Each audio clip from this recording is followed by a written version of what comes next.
Wah, dia orang lukis. Dia orang lukis tasik. Best ke adik? Nanti nak naik lagi kah? Nanti boleh tak naik lagi? Basikal ni nampaknya. Bila kita tak kayuh, dia tak laju pun. Bila kita kayuh, dia jalan sikit. Tipu-tipu juga benda ni. Boleh lah. Layan-layan. Lah kalau boleh nak duduk kat depan tu. Kan, duduk depan yang kecil tu boleh nampak depan kan? Yang ni adik nampak bapak je lah. Mana mak kamu, dik? Ha? Saya je lah.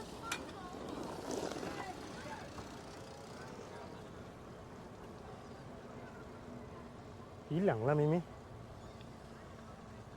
Adik tak pegang ni bapak. Tak pegang tak apa, adik duduk belakang.